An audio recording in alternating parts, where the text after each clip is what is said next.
welcome to Sportscene. Yesterday was the NCAA Men's Basketball Tournament Championship. Tomorrow is opening day in baseball, and this weekend is the Masters. Stay tuned. Sportscene is next.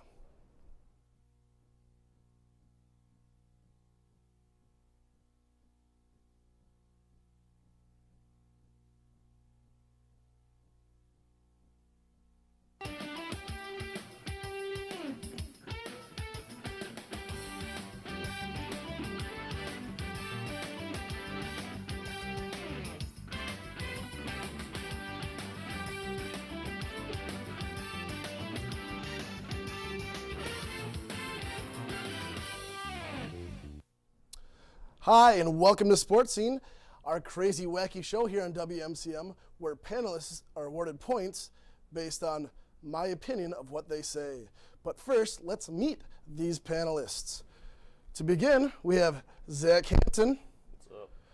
Callie Frank, and Jon Payne. All right, for our first word today, this round will be worth 5 points for their correct answers. But we will begin with the Kentucky Wildcats bested the Kansas Jayhawks last night in the Big Easy, 59-50, to win the NCAA Men's Basketball National Championship. So, panelists, what did you think of last night's game? Let's start with Zach. I would have to say, honestly, I think the championship game was a disappointment. It was never close in the game. It was a good story with the two coaches, was Bill Self and Calipari. That's how I say it, yeah. And John Calipari. They actually played each other 5 years ago for the championship, but it lacked kind of the za, which you would like from college basketball. I mean, congratulations to Kentucky and Anthony Davis, even though he had no points in the first half. But Yeah, had a couple blocks though, didn't he? Yeah, he did. Kentucky came out on top, and I felt the key to this game was that they were very disruptive, and they never let Kansas get into a rhythm, which is what their team is all about. Anthony Davis, outstanding defensive player. He blocked and altered 16% of Kansas's two-point field goal attempts. He had the biggest impact of the game, and like Zach was saying, he had no offensive impact, but he was forcing turnovers, he was blocking shots, which just offset Kansas altogether. As a freshman. In the first half, and he's a freshman, exactly. What do you got, John? Yeah, I thought it was a great win for Kentucky, their 8th national title for the program, second only to UCLA. Obviously, it's outstanding. I thought the key play actually didn't come from Davis or a bigger name, but it came from Michael Kidd-Gilchrist. With 1:11 to play, he blocked Tyshawn Taylor's backdoor layup, and that basically just sealed the whole game. Yeah. And I thought Kentucky did very well. I agree. The Wildcats shot about 50% in the first half, hit only 27% of their shots in the second. So, I mean, they had a chance. They really did have a chance to come back in the second half. They let the door was open for Kansas. 4 they were minutes up by left in the game. points. There was a door wide open for Kansas to have that chance. At the end of that, their defense came in. Davis at the end got in the guy's face, caused him to travel. Kentucky was just purely too talented for the Jayhawks. And with points for that round, I'm going to give it to Callie, who actually probably talked the most that round. So there's a 5 for her. Next up, we have opening night is tomorrow as the St. Louis Cardinals visit the Miami Marlins in their brand new stadium with their brand new pitcher, Mark Burley. But who are your favorites going into opening day tomorrow? Callie. Well, I'm a Brewers fan, so I'm excited to head home this weekend to check out the Brewers game. But one team that I would like to highlight, who I felt had the best offseason, were the Angels. They will face the Kansas City Royals for opening day. Weaver will be on the mound.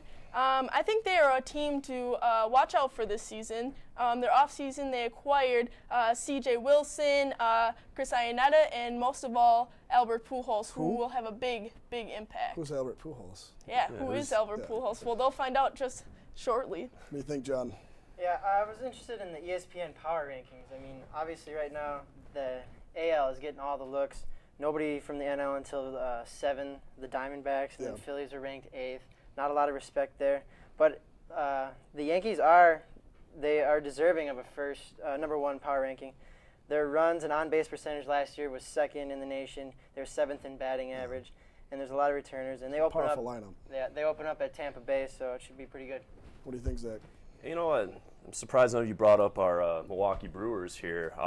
We did lose Prince Fielder, but we also picked up a lot of players, and our pitching can't do any worse than last year. We have our starting 5 with, Greinke, Markham, Wolf. I mean, those guys, if they can pitch a little bit better than they did last year, this is going to be a successful season. We're going to win. Gallardo as well. Oh, Gallardo especially. I mean, that's just obvious with Gallardo, but Also, filling in Prince Fielder's big uniform is Matt Gamble, who this spring training has led the Brewers in RBIs and home runs. 7 home runs, yeah. So he's filling the shoes right away, which I think he's excited for. I think he feels like he has something to prove. He's been in the system for a while now. I don't know about filling the shoes necessarily. More the uniform. Yeah.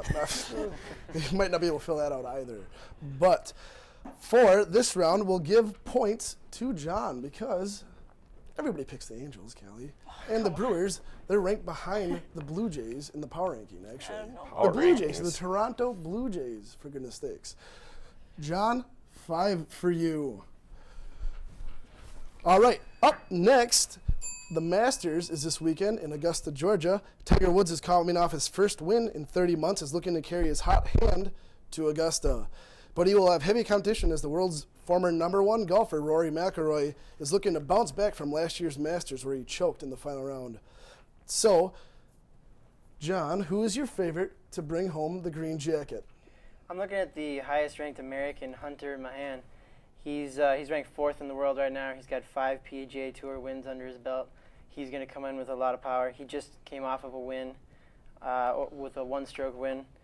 I'm also excited about Rory McIlroy. Obviously, he's only been a pro since '07, and he's already got 3 wins. He's ranked #2 in the world right now. Yep. So Behind Luke Donald, who I think also is a sleeper in the tournament. But I won't steal your answers. Go ahead, Zach. I mean, I'm not a big golf fan. I don't know who really is, but the Masters are definitely like the biggest, the Super Bowl for golf, I would say. So like, I'm gonna go with Woods. I think he's gonna pick up his 5th green jacket, and Mickelson's gonna choke.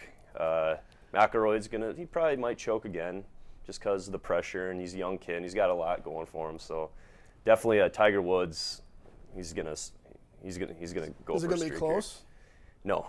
Tiger Woods is going to have a 5-stroke lead. He's a known Augusta breaker, so. Yeah. I don't agree with that at all. I'm actually going to go with you, Cole. Donald, I feel like Tiger Woods has been overshadowing everything that he's been working for. It seems right now as everybody has a hot stroke coming into the Masters, which is really going to make it more exciting for the golf world. Everybody's pushing for Tiger. I don't think he'll take home a 5th jacket, but hopefully he'll be able to contribute to the golf world and help it out and give it a little more excitement than normal.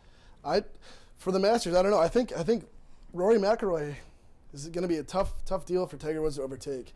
I know Tiger's coming back. He's trying to be the greatest golfer ever of all time again. But look for Luke Donald, Rory McIlroy, and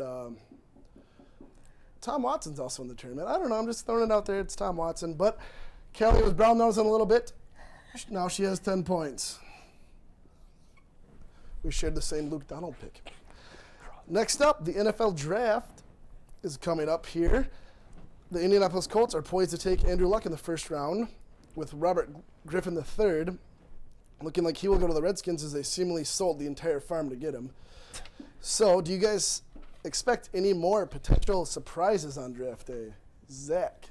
I've heard rumors that the St. Louis Rams are actually trying to trade Sam Bradford, which would be just moronic. I mean, they come in with a new head coach with Jeff Fisher, who is a heck of a coach in Tennessee, and will hopefully vamp up the defense. But I don't know, in the first probably 5 draft picks will there be any trades or anything like that. But I could see the running back from Alabama, Trent Richardson, getting pretty high, maybe like Buccaneers or something like that. I feel like he's going to go very high as well. Callie, what do you got? I don't think there's going to be much surprise.